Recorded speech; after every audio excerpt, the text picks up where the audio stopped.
भैया के मनावत बा, कहे कि ये राजा ऐसा नाराजगी ठीक नहीं बा।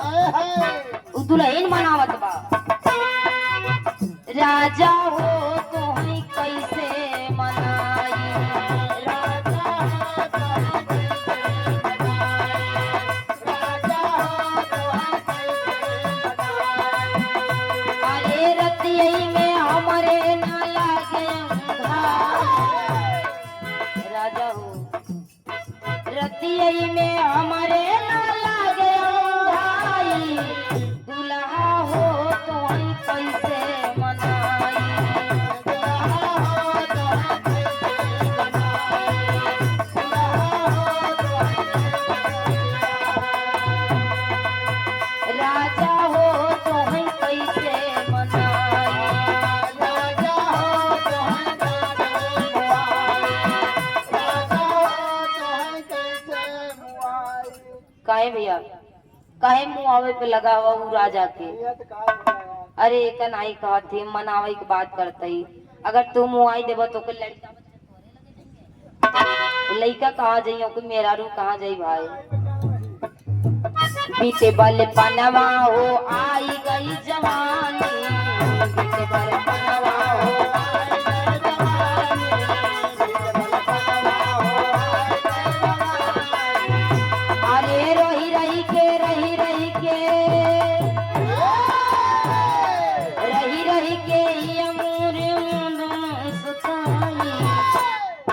रही रही के ये मोर मदन सताई,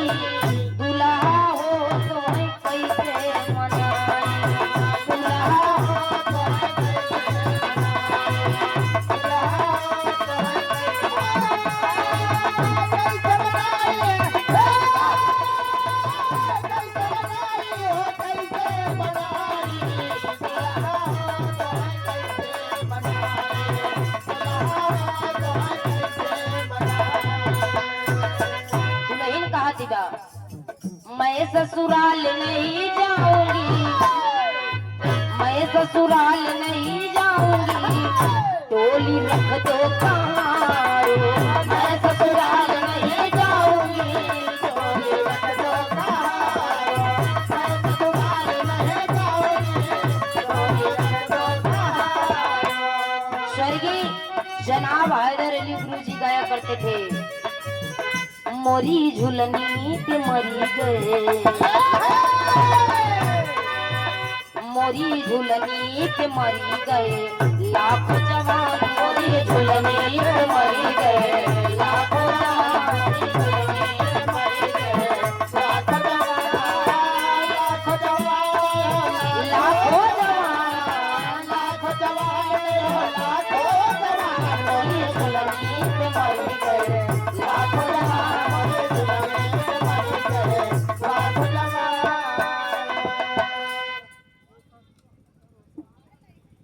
ये हमर रोशन भैया बाटे,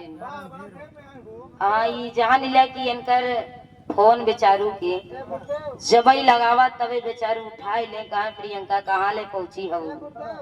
ई जान लिया हम जई बजे टाइम दे रहे, ई जान लिया प्रयागराज से हम लोग इतने टाइम से चले थे, लेकिन ई जान लिया दिन रात कार्यक्रम हमारे लोग के चलत बा गाड़ी में।